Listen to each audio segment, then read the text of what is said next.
Hello there, and welcome to Everybody Dice podcast number 69. Nice. Ah, Where we talk about all things board gaming and tabletop related. I am Steve, and today I am joined by. it's me, Darryl. I've come back from the abyss. And Ian has replaced you, I suppose. Yeah.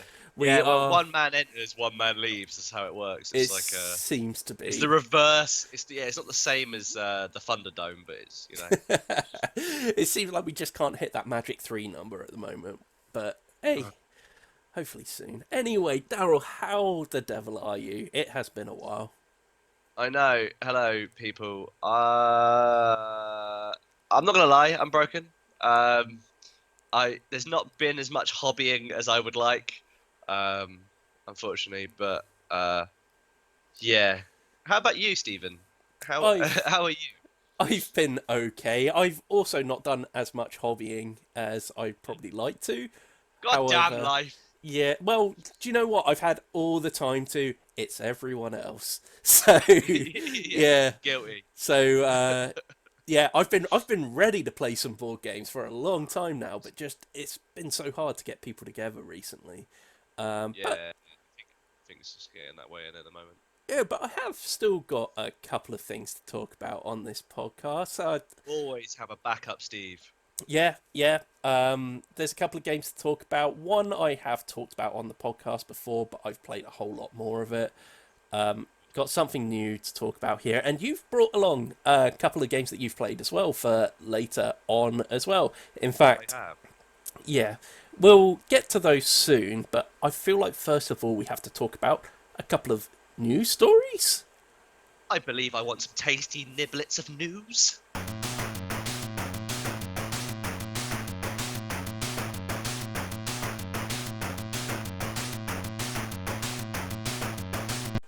Then wait no longer, we shall satiate your news hunger with Oh, what a word! What a word! first Oh, mwah. first of all, for starters, although really it should be a main course because this was huge news in terms of board gaming. Asmodee have been bought, people. It has been a massive, massive deal as well, worth 2 billion euros. I mean, if ever there's been a dispute about how big of a hobby board gaming is right now, there's a multi-billion-dollar board game company out there. It's the biggest one, and let's face it, pretty much everything in board gaming at some point has fallen under the Asmodee banner. At some Yeah, point, like I think so. Plaid Hat recently managed to pull away from Asmodee, but Fancy Flight is still under the Asmodee banner. I think Come On Games is still kind of underneath the Asmodee banner.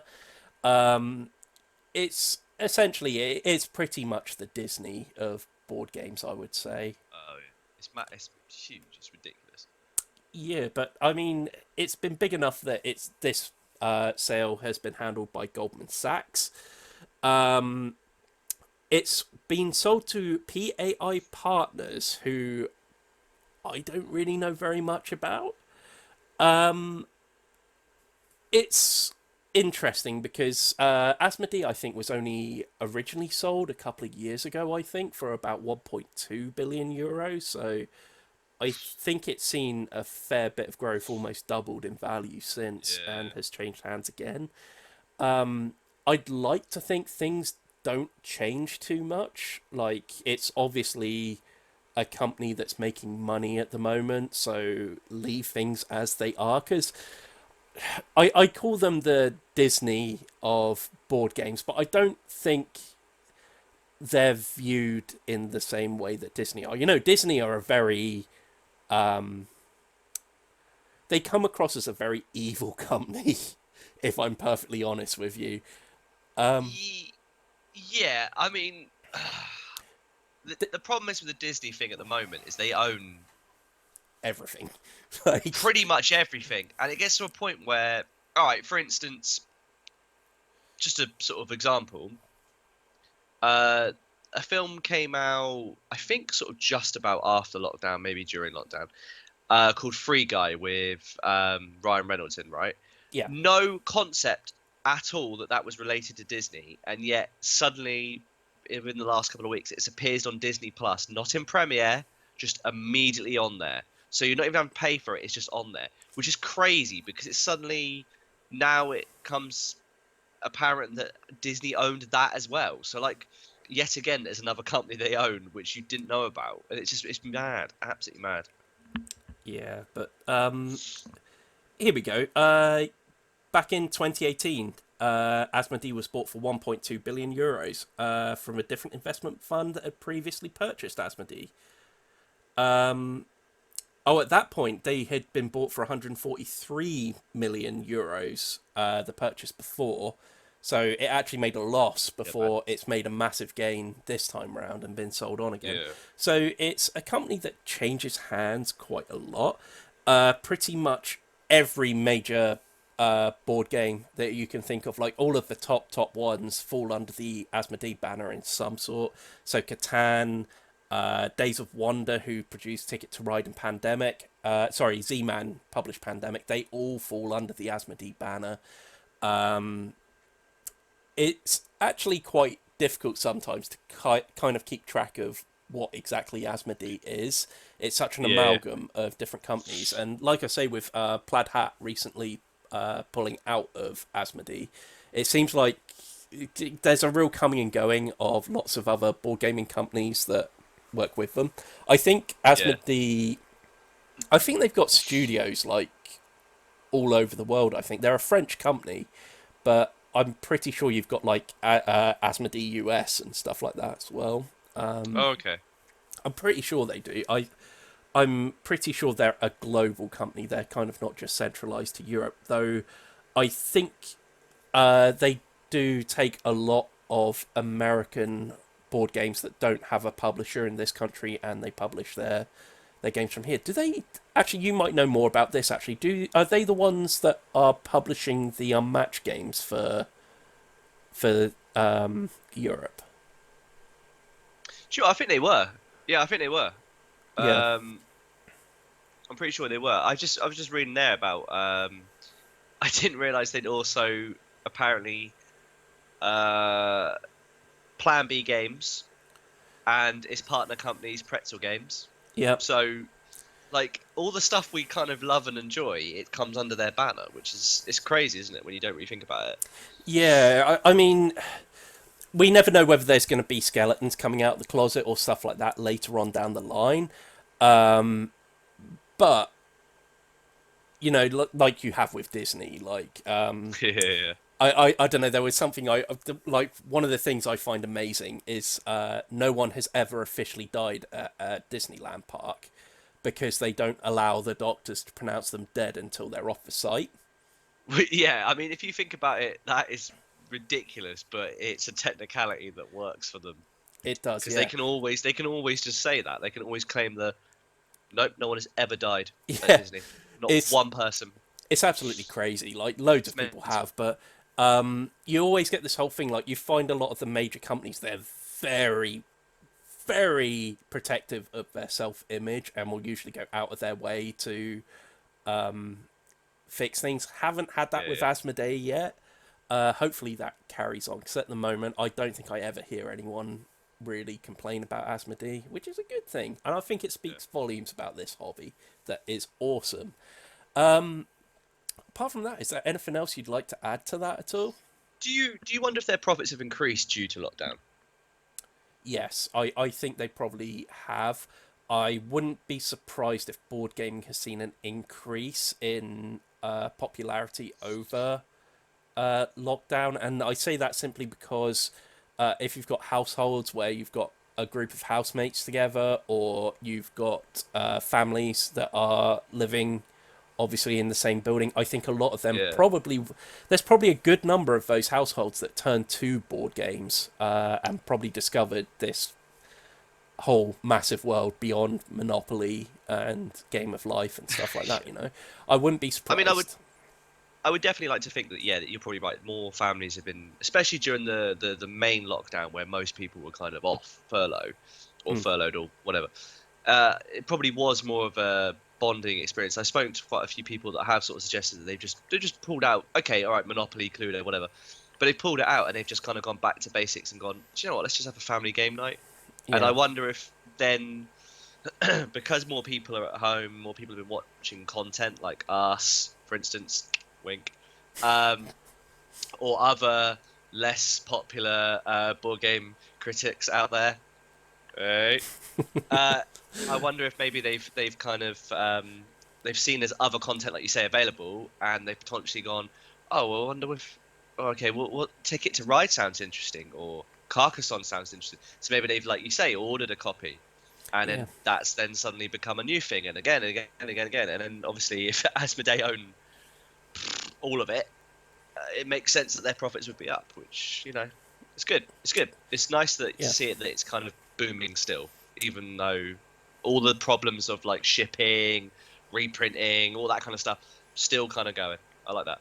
Yeah. I think, like I say, getting into board gaming, I do sort of compare to getting into books and stuff like that. There's so much out there that it can be a bit overwhelming as to what you want to get in order to really get into the hobby, I suppose.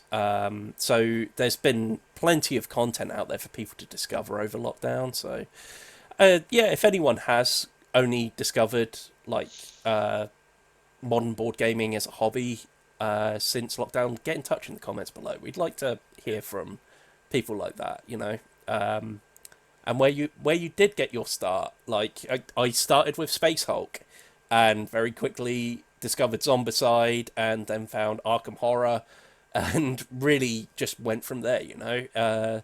It seems like most people's route into the hobby does still start with probably more traditional games. I know Space Hulk isn't necessarily traditional, but it was certainly the one that sparked it, and it's a more recognisable name, I think, than some. Anyway, let's Something move you've on. done, something you did, but I can't think what it was.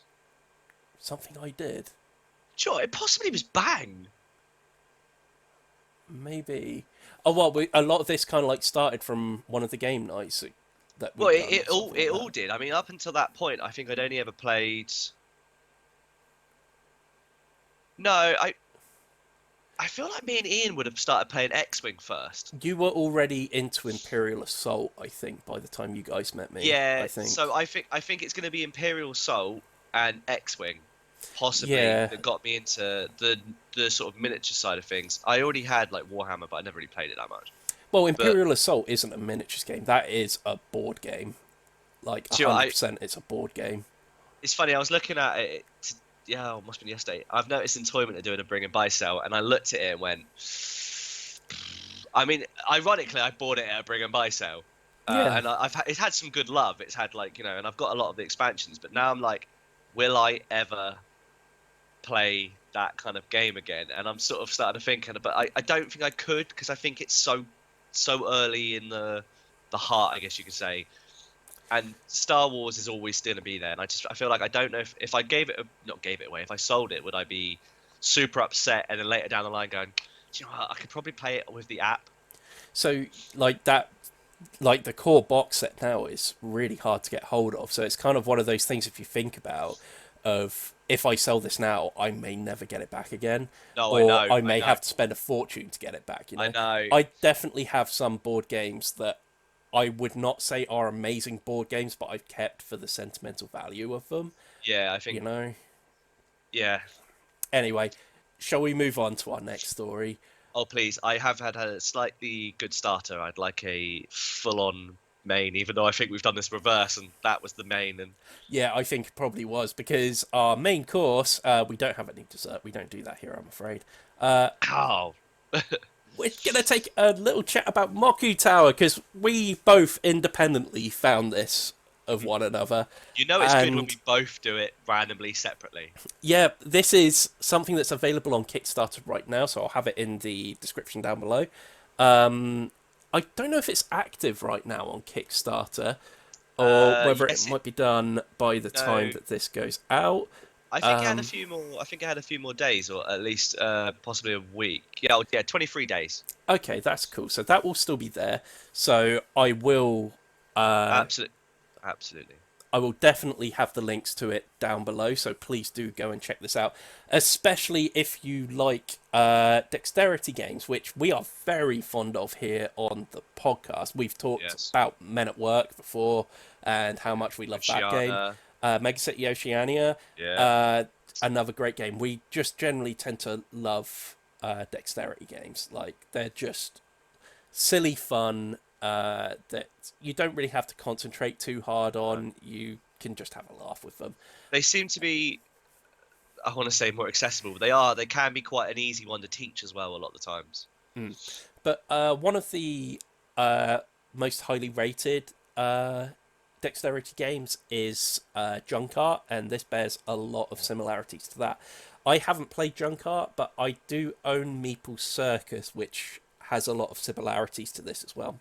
The idea is you're all making your own tower. And what you do is you draw a card. It tells you what or how you have to stack something, and then you do it. And I think it's the first person to successfully complete 5 of the cards wins the game, I think. But one of the things is this is just a super nice looking game. Like, I it's think that's all the thing that got wooden. me.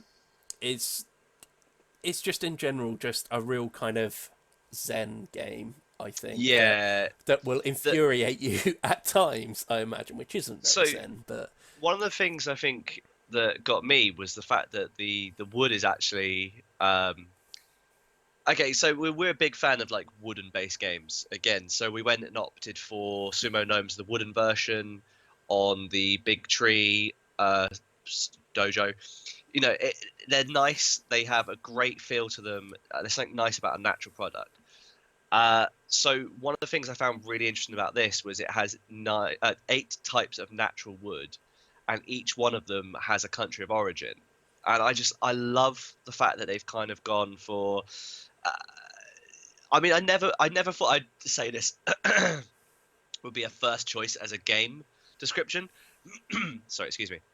But the fact that they're naming it with also its aroma of each piece of wood. So the aroma of the wood has like a kind of, it's got a real kind of aesthetically pleasing concept, like pine, Central America, color, yellowish, white, grain, straight, aroma, strong, resinous, refreshing pine.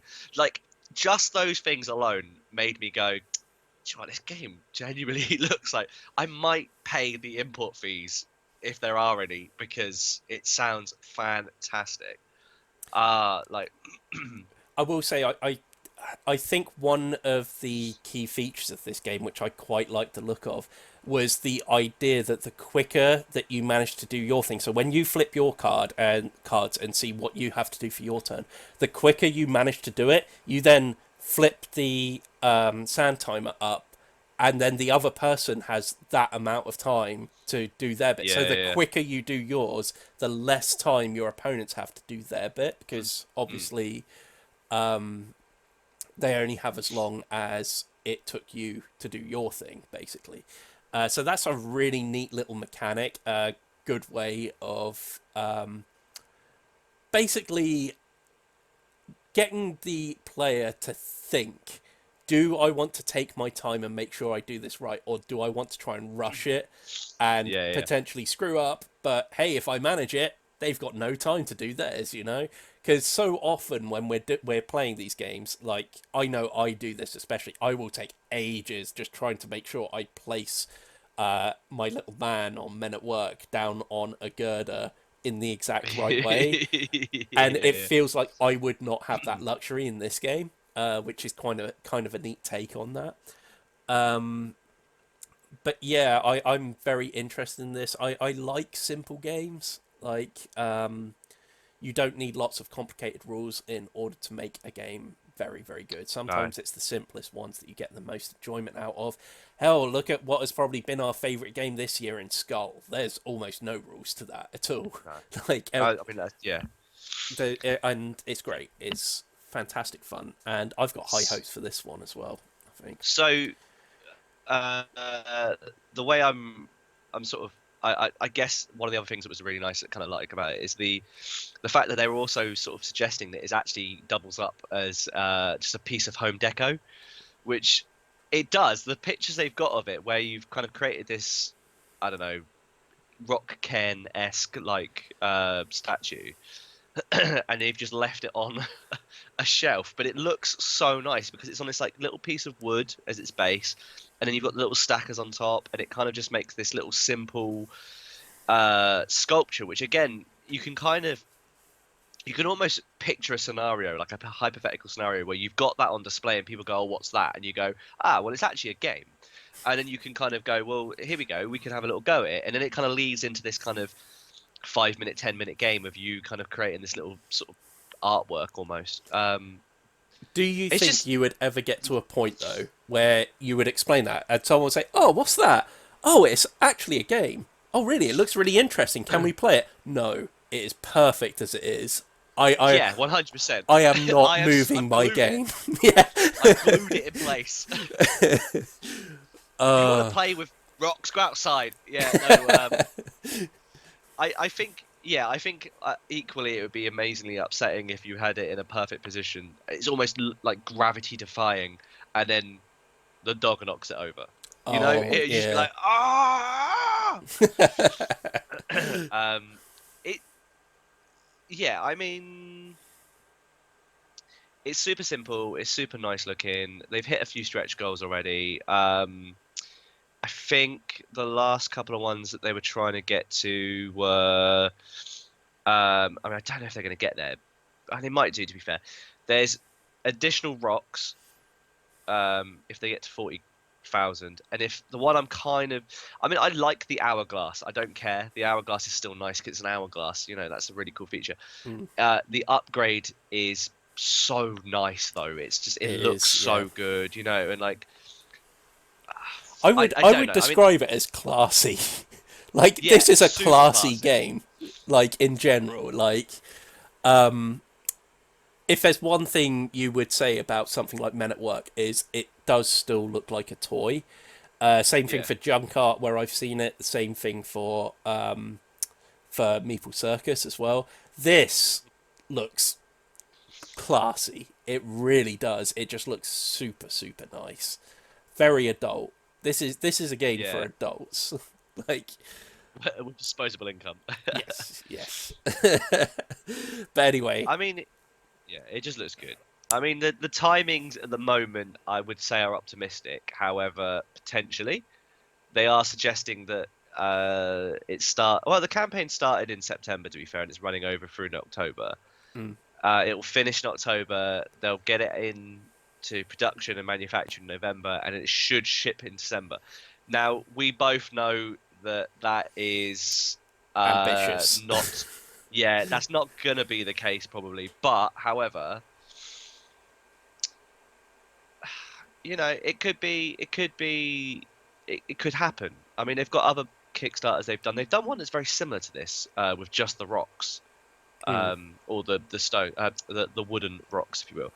Uh, but you know, I mean, all of their work so far looks incredible. It's lovely works of wooden art, and I think I'm probably going to back it and just take the hit uh, on the import. yeah. To be honest, like a lot of the companies these days, I think they've started figuring ways around the whole Brexit thing now.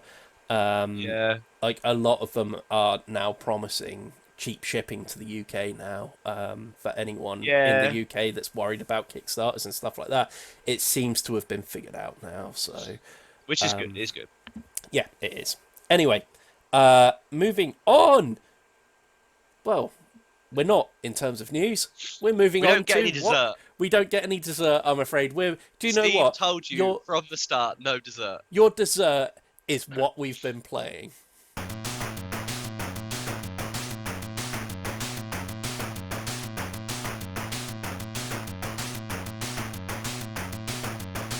Oh, open it up. Okay, so to start off with what we've been playing, you're going to talk a little bit about Jaws, and yeah, I've seen this. In fact, I own it and have yet to play it. Oh man, we'll play it. So, Jaws is what I would describe, again, me and Steve have said this before, as a smashing Ravensburger game, with a great IP. Hmm. So, I so far have played it with two people. So me as the shark. I always play the shark. Okay. No, do you know what? I don't know if I. No, yes, I have. I have always played the shark. I was going to say Um, you have to play as the shark if other people are playing it for the first time, really. I kind of gathered yeah, that much. You kind of have to be the person in charge of the game in order to play the shark, yeah. or you have to have played it a few times and have a good understanding of how it works. I'm pretty sure I played as a shark the first time I played it. And we've been through it before, but essentially the rundown is there's two scenarios. You can play them independently if you want to, if you just want a quick game. They don't last, like, it's not a long sort of scenario. It can be very short, depending on how how it goes. But essentially, it's a hidden role. Well, yeah, a hidden movement game in a way. The shark is secretly writing down where it moves. So there's a map of Amityville, and it's Amityville, isn't it? Yeah, yeah, it is. Yeah, Yeah, yeah. yeah. And basically, your job as a shark is to eat as many swimmers as possible. To counter that, you've got Brady, Flint. Uh, there is another person, but I Isn't can't it be Cooper? Quint, Oh, Cooper, something like that. Yeah, yeah. is it Quint? Basically, there's two boatmen and there is one Officer Brady, right? So they all have their own abilities which they can kind of use in order to track you, to stop you, to kind of halt your progress. Um, but essentially, the shark has this kind of fun element to it because you can't lie to them, but you can be very, very misleading with your directions. So, for instance, in the game that I played recently, I played with Helen and her parents. So they played as every single person had a character, and I was the shark. So essentially, what happened was um, they used the fish finder. It wasn't anywhere near me. Now, I just said no. The next time, it was near me, but I wasn't in the same zone. So I said it's near. So it's a great thing because you have a set of lines you say which lead them to a certain thing. Uh, Unfortunately, Helen's mum somehow is super good at working out tracking movements based on a hunch, but then worked it out phenomenally accurately. Mm. So you start off in the northeast, I think it was, or the North Beach, and I happened to stay there for a round. Um, Eat some people and then come back to where I was because they were under the assumption that I was moving around. And then the next round, I didn't do anything. I kind of led them on a goose chase. However, somehow she went, yeah, he must have started in the north, went out of the north. Now he's either gone back into the north or gone down to the east bit. And I was like, Jesus Christ, woman! Like without even knowing, she had sort of plotted my course without sort of just a pure guess. Anyway, so it got to the point where she shot a barrel out. So her character, her ability is to fire out barrels, which if I bump them when going through them, I announce that I've bumped them. I don't say when or where. I just say I bumped them. But if they hit me while I'm in the same zone, they attach to me. If you get two barrels on the shark, it's game over for the shark, right? We're talking 3 rounds in. Somehow she dropped it, and she didn't drop it in her zone as well. She dropped it adjacently to her, and Mm. I just happened to be in it, and it was like, no. So it became super difficult because I was pinned at that point. They knew I was definitely in that area, and I had to really plan ahead. Now, luckily, I hadn't used any powers at this point, and again, as the shark, you don't announce what powers you've used. You just announce you've used a power. Yeah. So there's a guessing game with them finding out. There's one where you basically can eat everyone in one move. There's some where you can move 3 moves as one move and then still do other stuff. So potentially they weren't sure if I'd done that. So for one of the things I sort of tricked them, I did the movement, shot off to another beach like really quickly, and then basically used my other actions to eat everyone because there was only a few people on the beach. So they assumed I've done feeding frenzy, which was allowing me to eat all the swimmers. So they were under the impression I'd used that and not the movement, which was good because I, then when I moved, I mean, I will say it's worth I noting that you get a certain amount of turns, don't you? And you don't announce how many people have been eaten until the end of the turn, right? Yeah, so they So don't that's know what. until I've done mine. I've eaten it. Yeah, Yeah, and it was yeah. it was getting so close because basically I was using that tactic of them not knowing that I'd used two of them. I then also triggered my, I guess it's invisibility. So the sonars and everything went off, and they were right next to me, and I just said no, it didn't hit me. So it works that way, and it got to a point where it was so tense. I was eating up to my like feed limit, and right at the last second, I think I had to go back to avoid some barrels, and they happened to just land again, and she shot me one more time, and I was like, ah! We didn't actually get to go into the second mode because by this time we'd kind of we were playing outside as well, weirdly, Oh, but okay, yeah. it got a bit cold, and we sort of decided to sort of stop there. But as a general game, it sounded really hard for them to grasp to start off with because it was a few more rules than standard games. However, once we did like 2 rounds of it, they were on it. They were on it. Like it was like Helen's dad was like, "Okay, I have to get the barrels from these 2 places. I'll bring them to both docks and set them down. All right, I'm going to close this beach. I'm going to now use my binoculars." And it was like they were fluidly working as a team. Yeah. So I said to Steve before, I think that the difficulty lies when you're playing two people because two people, one person is the shark, which is fine because it's only one character they have to control, one ability set, one function. The other person has to play as all three of the characters, which can become quite difficult because you're actually playing as three separate roles, and each one is varied.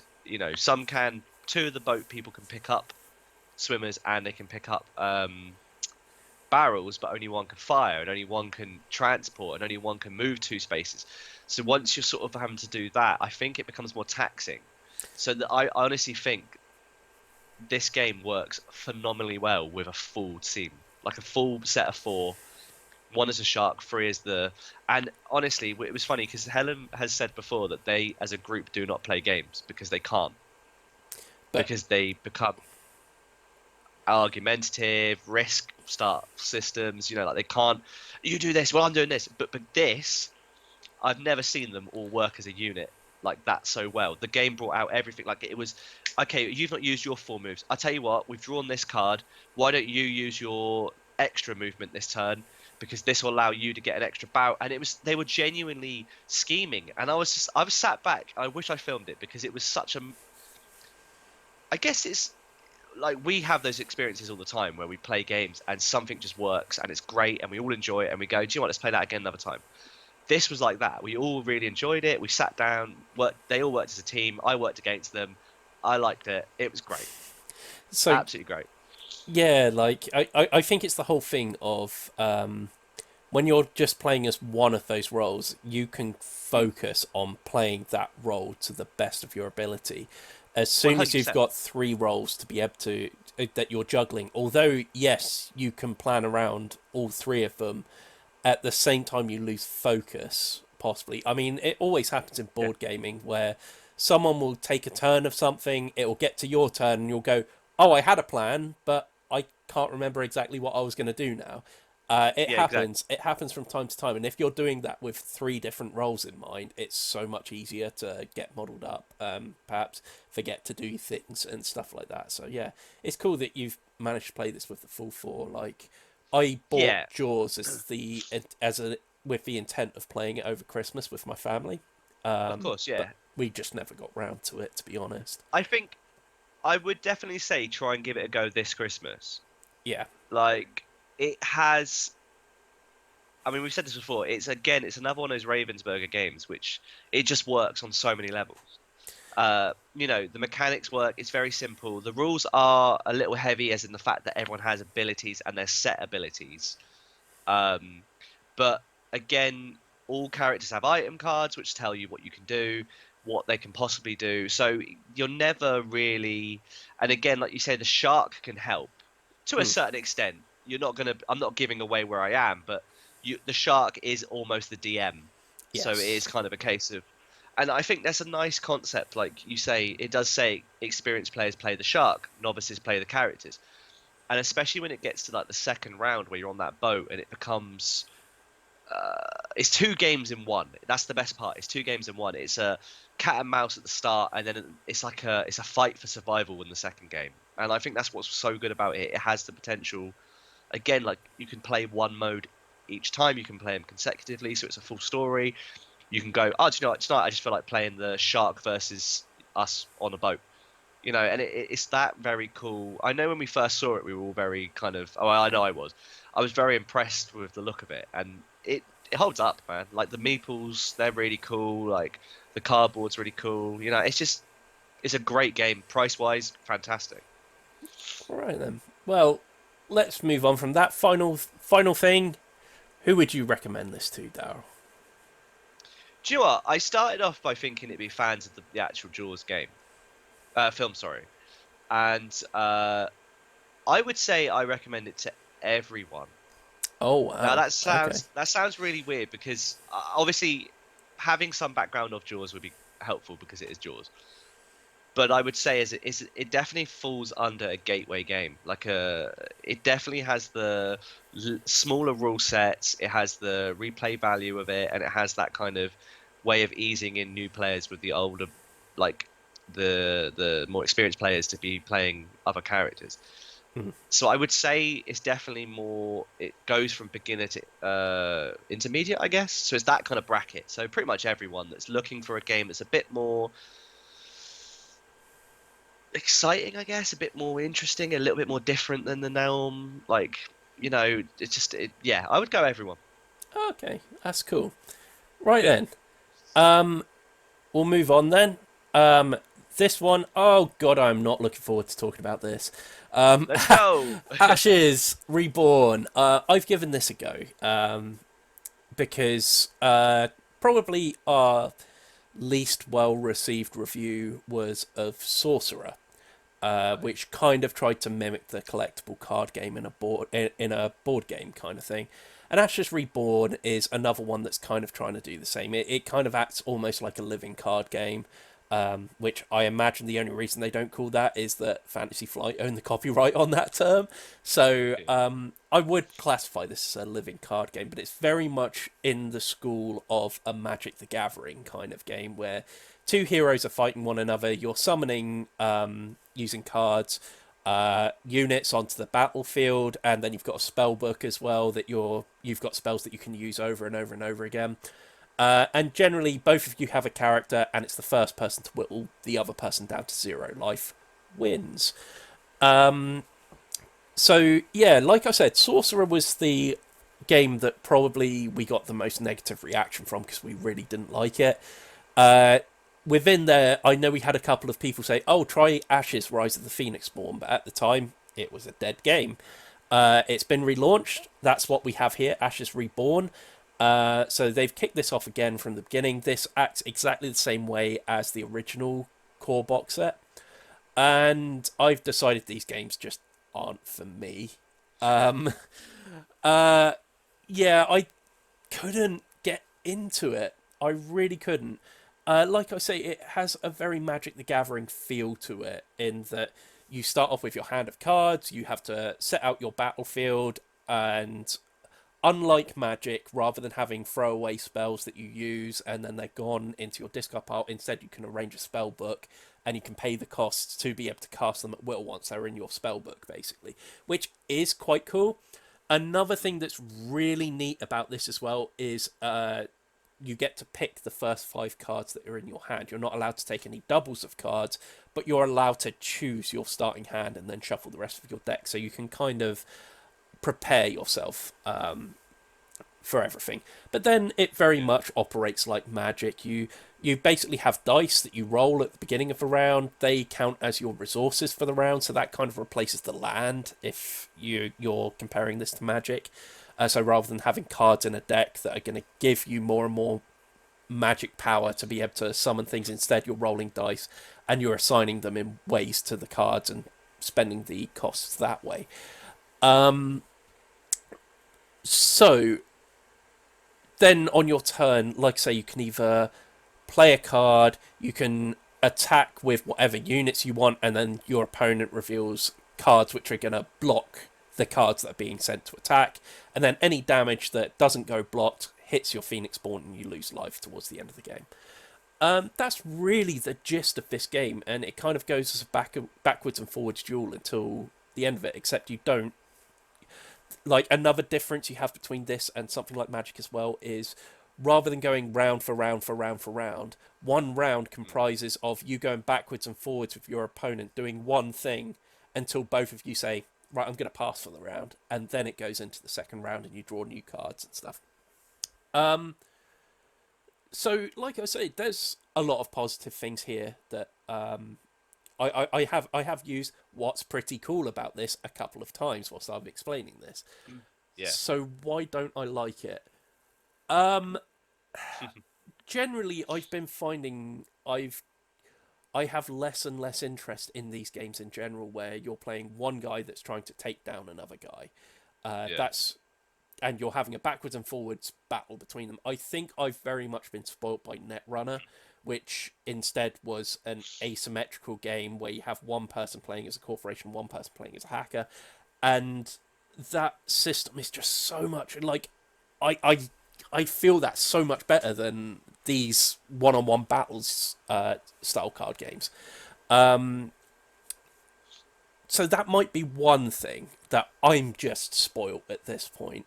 Um, but there is another thing, and I had one game of Rise of the Phoenix Born where the second and third round I had no cards. Like my draw of cards was rubbish. Like I had nothing I could really do with them.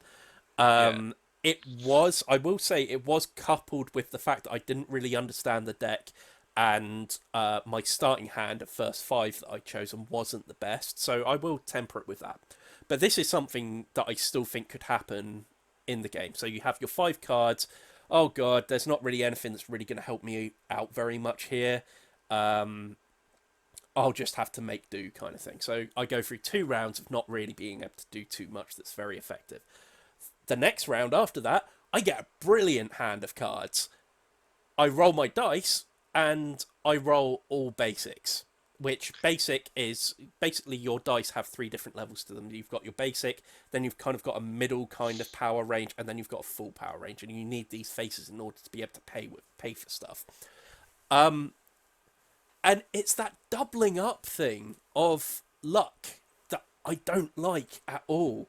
Because you're not just depending on what the next cards you're drawing are, you're also depending on the dice rolls. And I know some people are going to say that, well, that's down to you then to build a deck where you can mitigate this stuff. And there is an action you can take as a secondary action in the game as well, where you can meditate, which is you can turn a dice face to any face you want. But the cost for it is you have to discard one of your cards.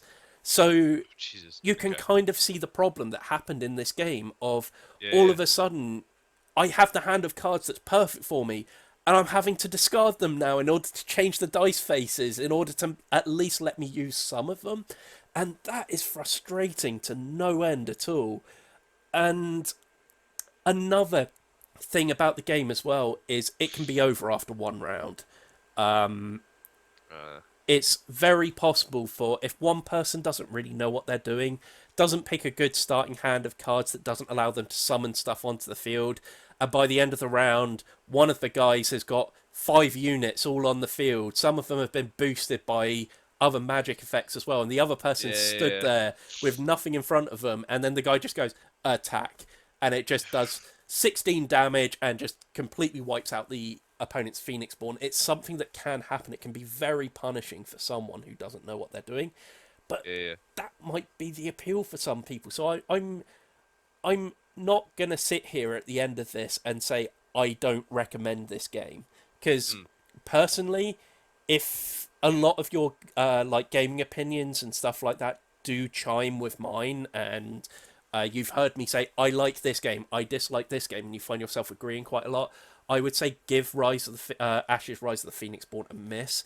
However, I'm gonna caveat that by saying I just don't think these games are for me anymore. And I did Yeah. used to play Magic the Gathering, and I bet if I went back and played it now, I wouldn't like Magic the Gathering anymore. Um, yeah, it's like again, Keyforge was another game where we felt like we definitely went through that phase where we were feeling like we weren't enjoying it as much anymore. Um, Yeah. and we're kind of getting the bug again, and we want to give it a try again now that it's cancelled. But or Yeah, it's that on always it's on happens. hiatus, should I say, for the time being. But Oh, on that subject, I bought a Dark Tidings deck. oh, what they like?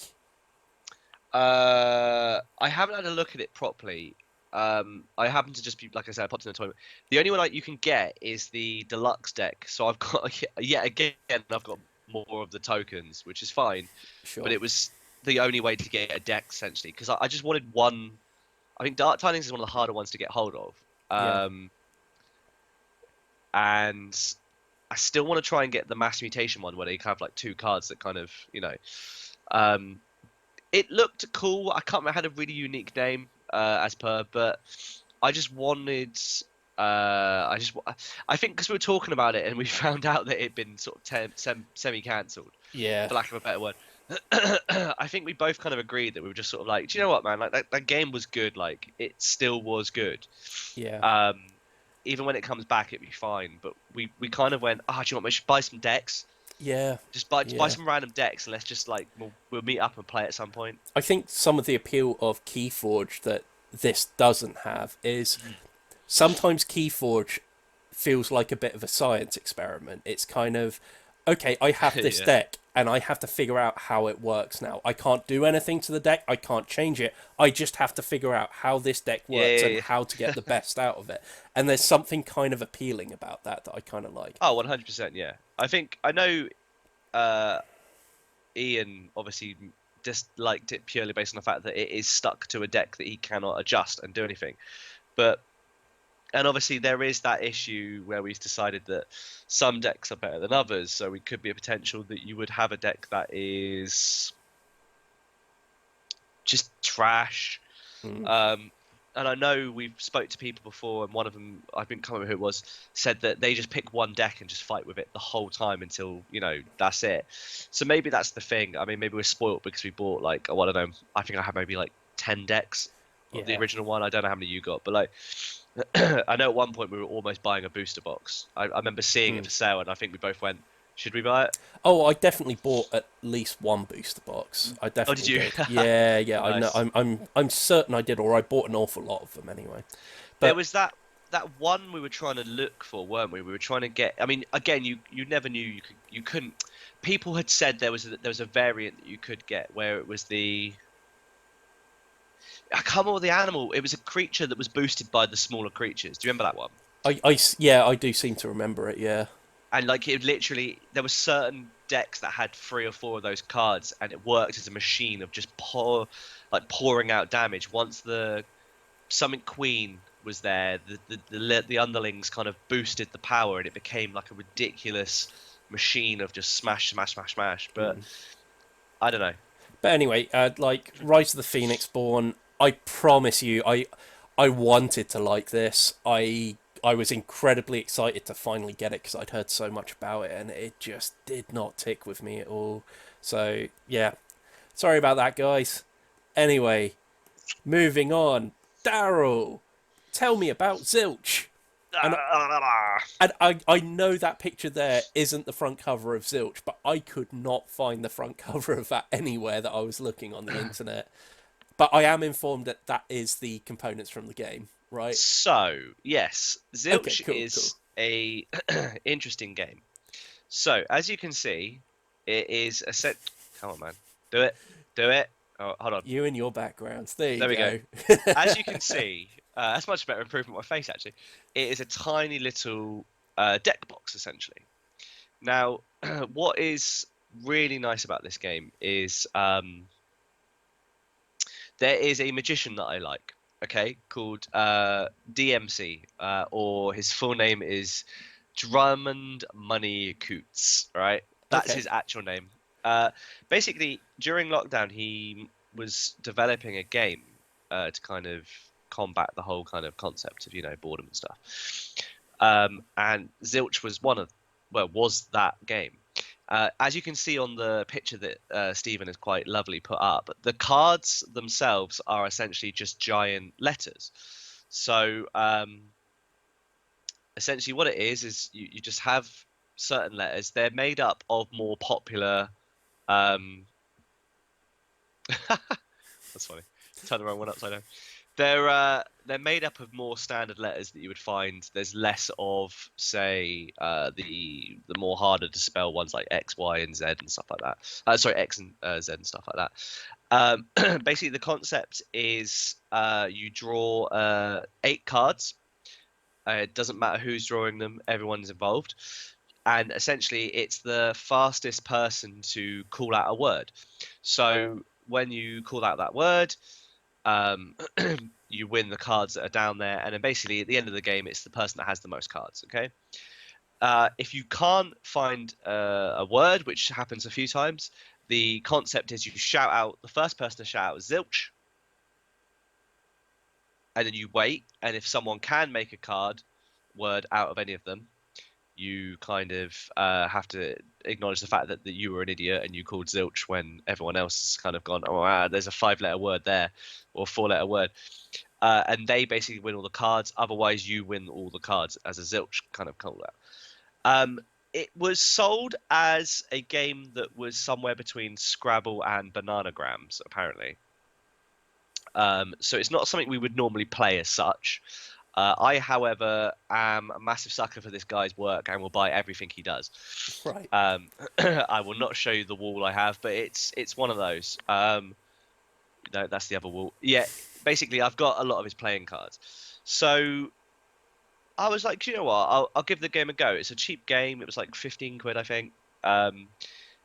Now, upon opening it, there was 2 things that struck me as, I guess you could say,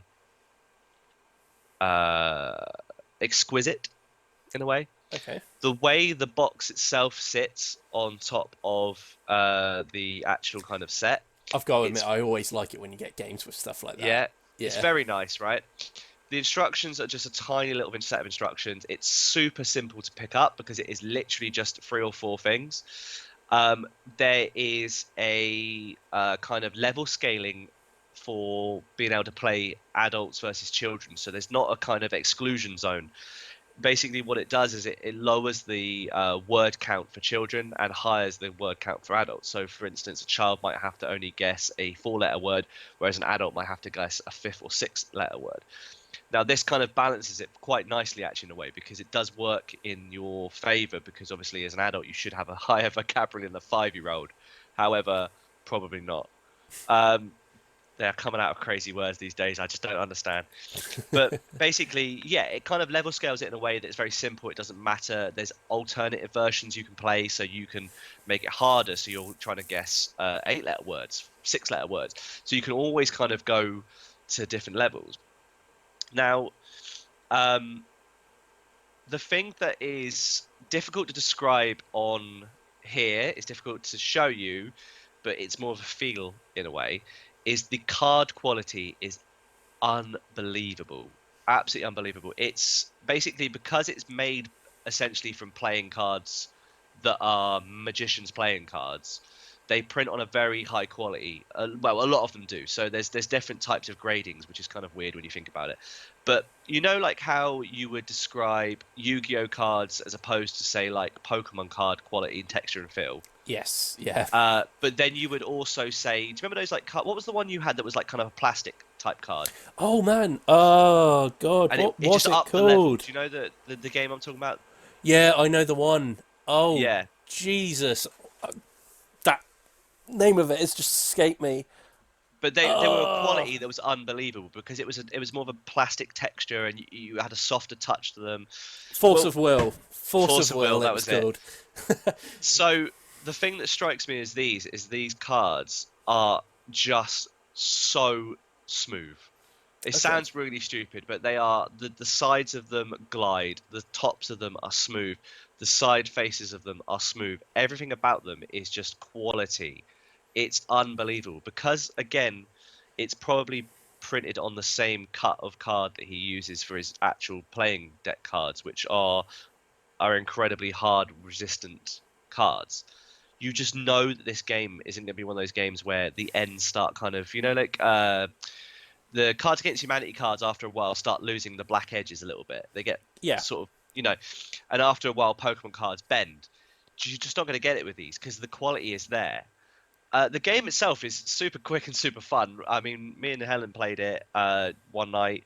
We only played the one round of it, but we were gonna play another one, but it just became like, it was one of those games where we're like, oh, let's play it again another time because it was so fun. We were just literally throwing cards down, and it was just like, I've got it. And it's a great game because of the kind of quick thinking, aspect of it. And there's sort of things set in play, like for instance, if you were to shout the same word, um, if you were to shout out and spell it wrong, there's all different kind of caveats to it, and it's really good fun. I will bring it round sometime and we'll play it.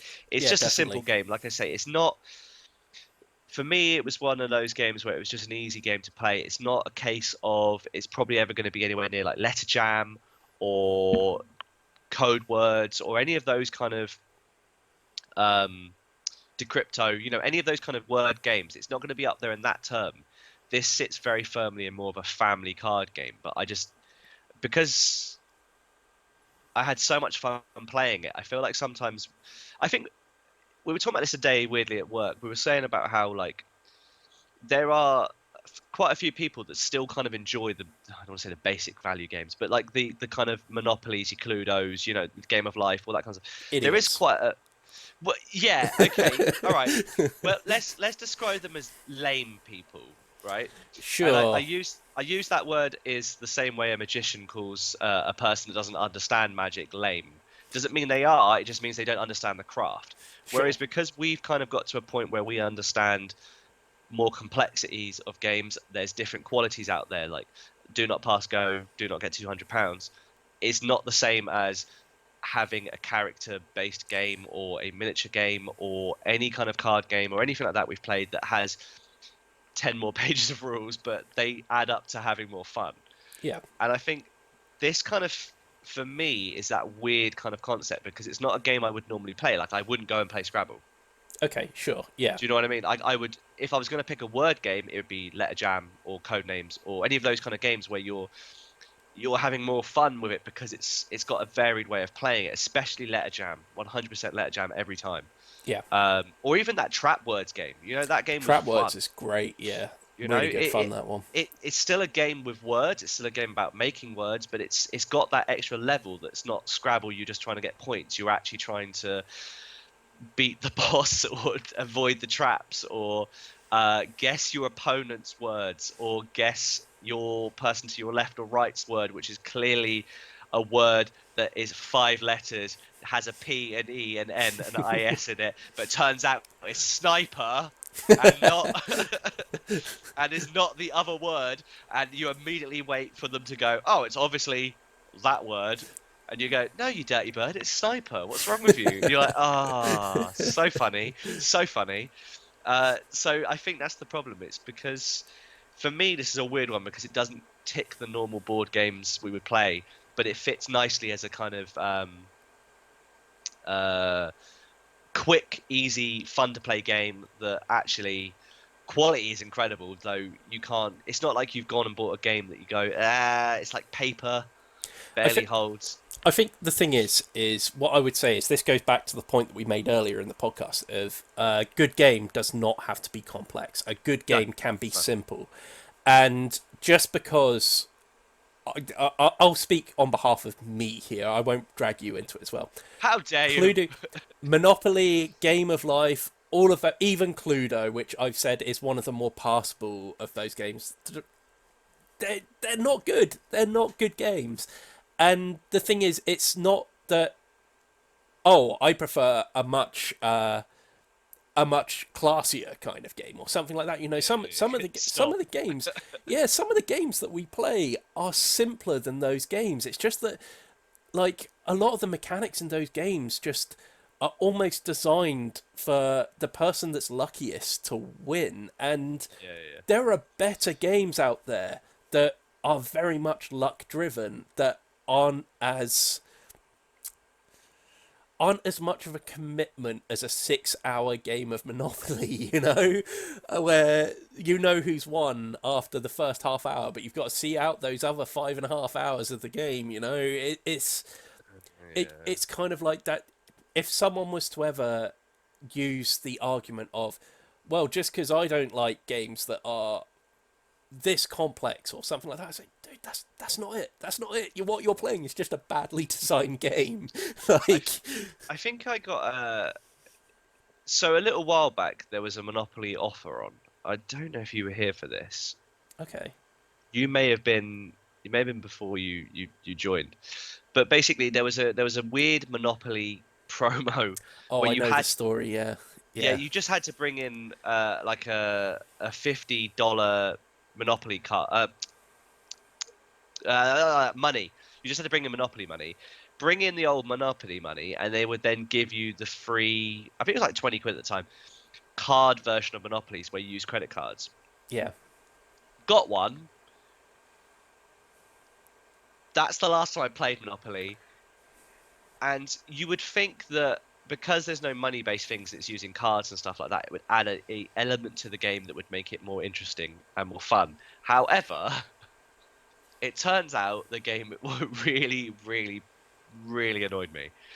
And I think because of that, I have Monopoly. I have loads of themed Monopolies. I did a spate of buying Monopoly when I was in like going away. So sure. like I'd have like a Futurama Monopoly or a Halloween horror Simpsons Monopoly. And we're talking the American ones as well, which are like the long thin versions rather than like the big ones we have here. Family Guy, I've got them, right? I've got the Simpsons Cluedo. I've got the Sucker stuff. However, I will never get rid of it because of nostalgia, Yeah, and I will sure. probably never play it because, like you say, there's better stuff out there. I will just keep them, probably mount them on a wall somewhere, and go, well, that was a fun trip, But Yeah. like, I think this is the problem. We've come across so many other games that are just I think the problem is there is definitely a stigma because a lot I will say the vast majority of modern board games are a lot more complex. yeah, of course. But that doesn't mean to say that that's all there is, and I think that's the stigma that's attached to board gaming at the moment is that oh I've got to learn 10 pages worth of rules in order to play some of these games and stuff like that, and it's like no, I've got some where you can basically read one side of A4 and you're good to go. Like Yep. yeah, it's something that I feel like it's the hardest hurdle to get over. There are plenty of people. I imagine some of the people that you talked to the other day as well at work about this as well. I bet some of those people are some of the people that I've said, "Why don't you come round and try one of these games?" And they've gone, "Nah, I just don't think I'd be able to keep up with it." And Do it's you know what? like, It's funny you mentioned that because that single phrase popped up. Because I did the yeah, same thing. I said, "Why don't you?" The person in question said they hadn't played board games in a while. The other person in question also said that they play it once a month, but it's Monopoly and Cluedo. And I said to the other person, "Why don't you pop over?"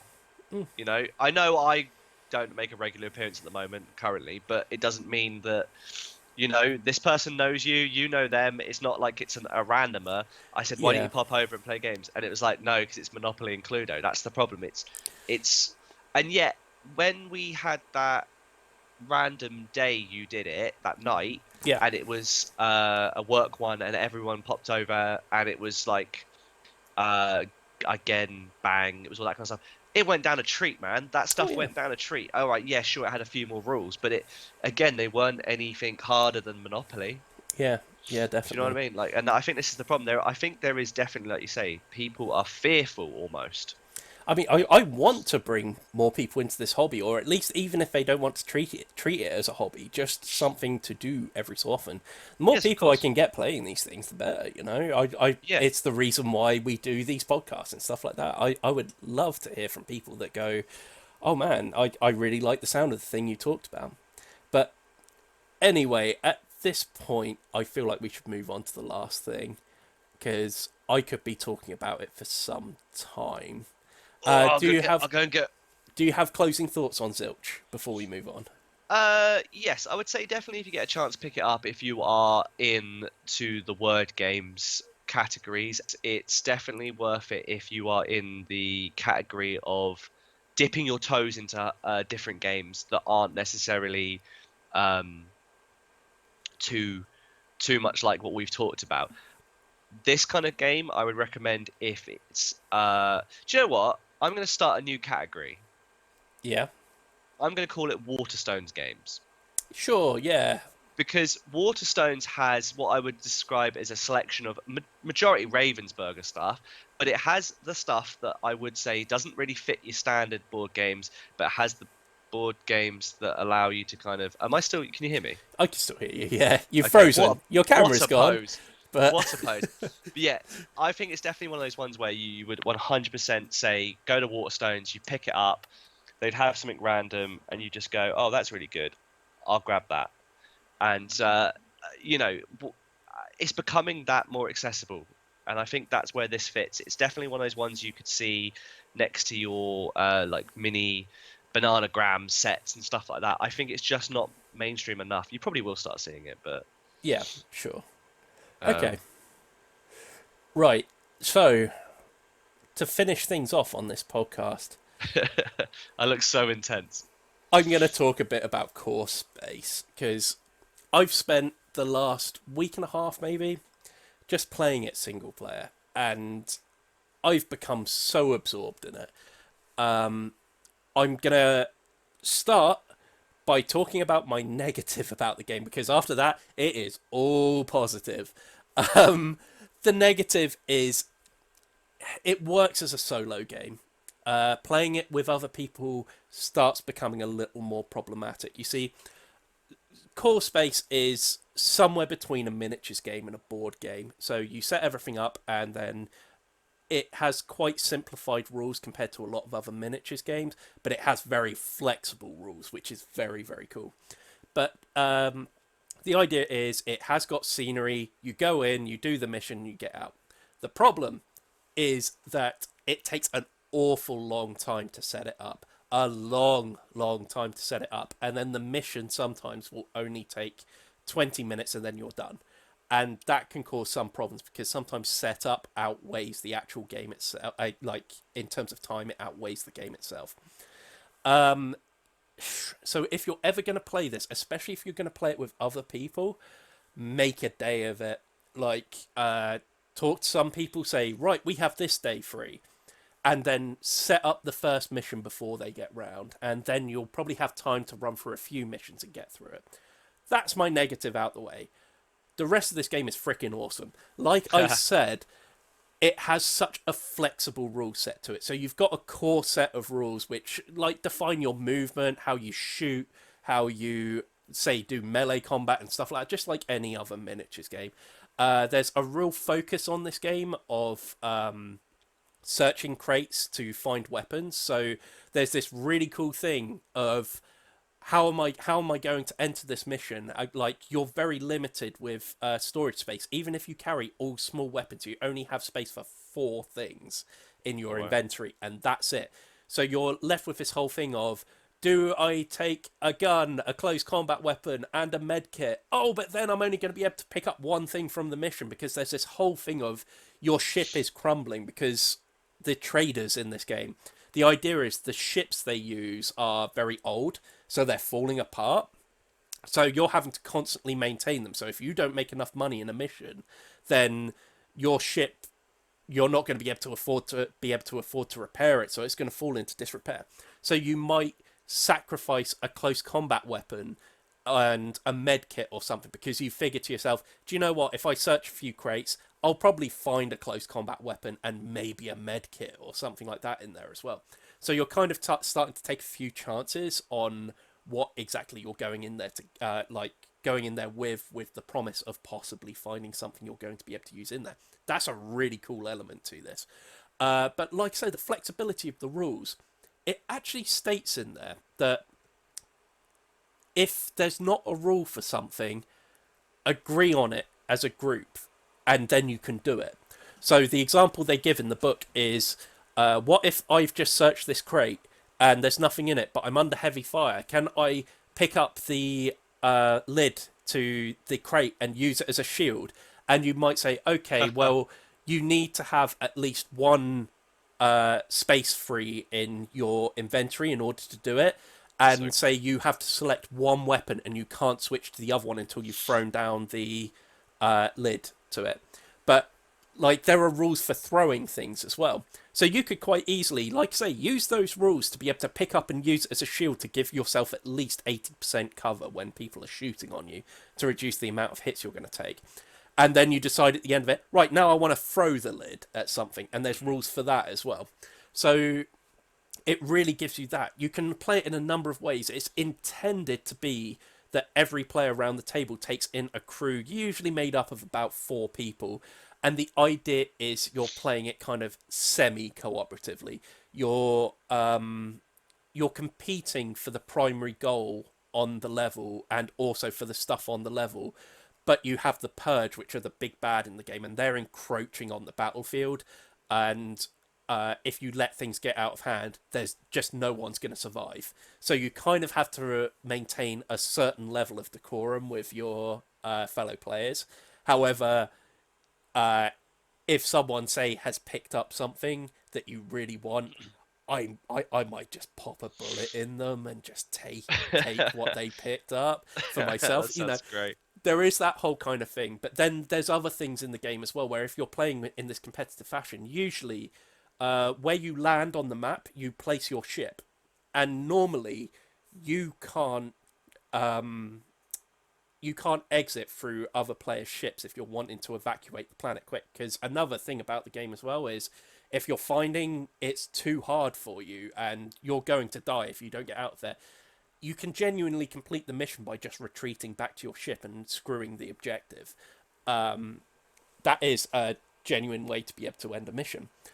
But if your ship has been cut off because the Purge have come in from a certain angle and cut off your ship, the other player might say, I'll let you out via my ship, but you know that thing you picked up earlier? Perhaps you could just give me that. So you can start kind of coercing your opponent to give you stuff by helping them out and giving them a helping hand. That's why it's kind of semi-cooperative.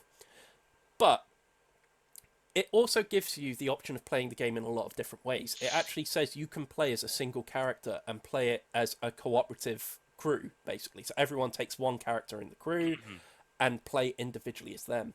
There are rules for having a games master. So nice. there's basically all of the enemies in the game. So the Purge are the main enemy, but you also have security in there that can sometimes be a pain in your ass. You also have gangers.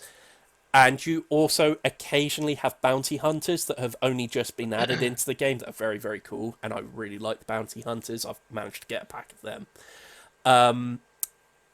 So rather than playing with the AI off of them, where they choose a target and then they follow like a flow diagram of what they do in their turn, instead you can have a games master that instead is going to give them basically their own goals within the game and will play them out instead. In the way that they see fit. There's lots of stuff like that, which is a really cool thing to have, like in a game like this. Giving it that flexibility is a really nice touch. We've actually been talking recently about taking up that whole thing of playing as a cooperative crew where we all play as one character, me, Darryl, and Ian. We're hoping to do that at some point. My table at the moment is just awash with core space stuff, just where I'm kind of trying to put things together for when we can eventually do that. I'm on holiday next week, so we can always do it one day next week. Could well do. I think I'm off for a few days doing something else, but like Monday, Tuesday possibly. But other than that, oh, let me know because I'm hooked on this game at the moment. Either way, I'm down for games. I love the way we're doing. We've gone from podcast to like real life. But yeah, next week, just hit me up at any point. We'll do some. Just play some stuff. Definitely. But what I wanted to talk about was I played through the entirety of the beginner's campaign over the last week and a half. Wow. So it was called the Perseus Arm campaign, and it basically introduces you to these two crews. And it plays really, really well. And I'll say that it has a massive spiking difficulty. You play the first two missions, you've only got 2 crew members for each ship, and I was kind of like playing around as both of them kind of thing. And it says in here, you're going to have to cooperate at some point. So if you're playing with multiple players, try to be nice, because otherwise you're really not going to have fun on this campaign. And I think mission 3 is where it really hits the fan of, oh my god, we really need to cooperate here. Yeah. Essentially, you're freeing up your third party member during this mission. And the idea is, the goal is you get to your party member, you talk to them, and then you take them back to your ship and get the hell out of there. The problem is that the level is set up in such a way that it's almost like one single winding hallway going round the map. Yeah. And there are various spawn points for the purge all the way along it. So this tight corridor style situation is just getting populated by purge as it's going. Yeah. And it's the first time you really find you've got a heavy combat kind of mission rather than just scavenging. You do have combat in the first two, but it's quite light. And the problem is the room that the crew members that you're saving are in is right by a purge spawn point, or at least it's a couple of rooms along from it. So I had this whole situation, and this is where the game really kicked into, my god, this is something really incredible, was there are these certain monsters called Devastators in the game, and they are your shooty boys. Shooty boy. They are your shooty boys, and they have this rule where they have a linked action. So if they can't shoot someone in their turn, both of their actions are going to be used to move. If someone is in range of their shooting, they will shoot twice at them. And they roll a lot of dice when they shoot. Enough dice to kill. If they roll perfectly, they will kill an unarmored weak character in one shot. Wow. But they roll twice, so they Right, have enough okay. ammunition to do that twice. So you better Oh make my sure you're God. in cover to at least mitigate some of the damage, or hopefully have found some armor that you've equipped during the mission. Yeah, yeah. And I had the unfortunate occurrence of, I had two of them spawn right next to the two people that were being saved as we were saving them. God. They wiped out one of the characters. One of the characters down on the ground, incapacitated. Whilst on the other side of the map, another Devastator that had spawned a little while back had also wiped out another character.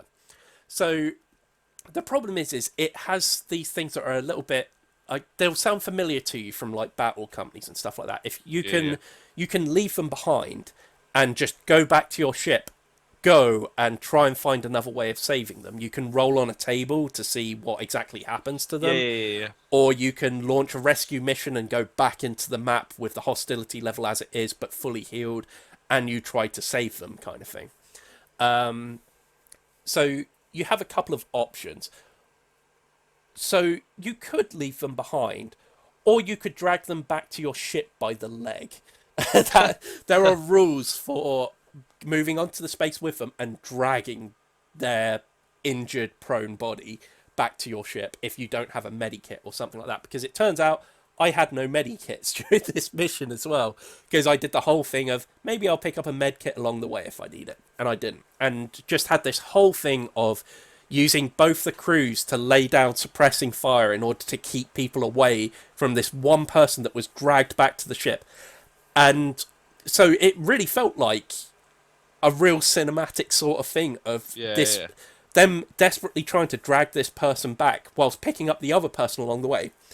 And we get to the end, like, luckily we had an ability where we could move the ship round. We could move it two faces round, so we could move it closer to where we were. So we used that option to take up. And just as we were about to get in our ship, a live one appears. And a live one is, in the base game at least, it's the toughest enemy in the game. Showed up in the room. I think what actually happened is there's a kind of like a list of how things spawn. And I spawned a civilian onto the map. But on the civilian's turn, they roll a dice. And there's a chance that it could be a live one in disguise. And that's what Oh my happened. God. So a civilian turned into a live one, and all of a sudden it was, okay, we're in the room that will get us out of here, but now we've got this badass monster in this room that's basically trying to kill us. Fortunately, we picked up a flamethrower along the way. Oh my God. So it was kind of this whole thing of, we're just going to have to use the flamethrower and just hope it kills them in the one hit. Fortunately, it did, and we managed to get them out. But that whole scenario just had me going like, man, what a game. That's made a real story out of this, a real kind of action hero style story out of it that I just really enjoyed. And it's all these flexibilities and stuff like that that are in the rules that allow you to do this different stuff. And the rules that they have made, what's already there, that like they've thought of the whole thing of if you are playing it as a competitive thing, you don't have to go on a kill frenzy against your opponent or anything like that. You could just play the game in a certain way where you can just extort them or something like that for it. They've genuinely put stuff like that in there. And then between each mission as well, it's just all the little things you do. You can... The civilians that appear on the map, you can persuade them, and if they join your crew there, afterwards you can opt to pay them in order to join your crew permanently. So you can have a roster of up to 7 members of your crew, I think, aboard your trader ship. And like I say, you kind of go through a hiring phase and stuff like that where you can buy them in and stuff. So there's lots of, like, it is kind of customizable in that way as well. It's the weapons as well. You have shops, so if you're not finding what you need on the map, as long as you've got the money, you can buy the weapons as well. It's even to the point where they released a shuttle. So if you've got someone that needs extracting or something like that, if you ever gain 90 credits at some point, which is an awful lot of money in the game, you might be able to afford this little cardboard monstrosity. It's cardboard. A little cardboard passenger ship. Yeah, so they give you all the instructions for it and stuff of how to build it. And so that can just drop into the map and pick them up and go kind of thing. So there's lots of really cool stuff you can do in there. And I've just fallen in love with this game. It's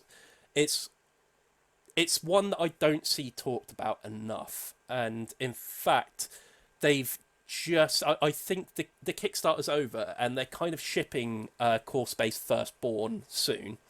So hopefully that's going to be hitting shops soon after that. So hopefully by early next year, I think we should be seeing the Firstborn out at an estimate. I think they originally said October, but I don't think that's happening somehow. So the core set at least is readily available at the moment. For a while it was a little hard to get hold of. If you're into this kind of thing, check it out. It's made by the people that do the battle system scenery and stuff, all the click together stuff, and that is literally what you get in this box. You get a scaled down clip together scenery set. So all of your models, all of your scenery, all stuff like that, you have enough to get you started in this game in the core set alone.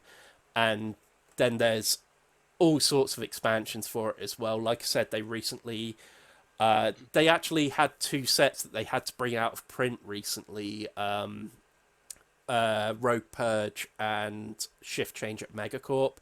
And the Rogue Purge, unfortunately, they're trying to decide what to do with it at the moment because there's not a good proxy set in order to replace what was there. But was it called Black Star Rising, I think, is the new civilian pack they brought out that kind of replaces the Shift Change at Megacorp stuff. So missions, by the way, they upload them to their website as well. So if you can make your own missions for this game, or you can go online to download all of those ones. Some of the expansions some of them will say expansion needed, and some of them will list Rogue Purge, which unfortunately I don't think you can do too much about at the moment. If you haven't got the set, you can't really play them. But anyone that says Shift Change at Megacorp, you can just sub out with the Black Star Rising set if you just got that instead, and that kind of replaces those ones at the moment. But yeah, support this project, man, because it's good. It's real good. So yeah, fully recommended. It's one, if you have the time to set it all up, you're gonna have a good time with it, I think. Yeah. I would probably actually say, although I've taken it off screen now, I would say if you're into video games, especially like Borderlands or Diablo or something like that, you'll kind of run through a dungeon and loot everything kind of video games, this would be right up your street if you're looking for a board game that kind of mimics that. Really, really nice. Really, really cool. But sadly, that brings us to the end of this podcast. Thank you very much for joining us this time around. If you would like to follow us on the social medias, our Facebook page has been right down there throughout, and our Twitter address is right under that as well. Just search Everybody Dice on Twitter and you'll find us. On Instagram, we're also at Everybody Dice Show. And, you know, hopefully there's some boxes on screen right now. Give them a click. Watch some more of our videos. It all helps us very much. And if you could leave a like, share, and subscribe, that would really help us out too. Smash that like, subscribe button. Oh, please don't. I hate all that. But, No, oh, but the thing is, you're doing it at the end, which I like, but it's the ones where they're like, you start the video and it's like, how to change a carburetor. I don't know why I use that word, but and then immediately like plays an intro and it's like bow, bow, bow, bow, bow. You're like, what is this? I just want to watch the video. And it's like, yo, what up, guys? It's your man JC. I just want you to smash that like button, that subscribe button. Anyway, today we're going to talk about. By the way, I'm subscribed. Bye. And you're like, oh my god, just get to the bit where you change the bloody carburetor. There we go. Anyway, those things that should have been on screen will probably be on screen now if you want to click some of them. But hey, thank you very much for joining us on this podcast, and hopefully we'll see you again real soon. Till next time. Peace bye. out. I am waving. I am waving. I'm audio description of my waving.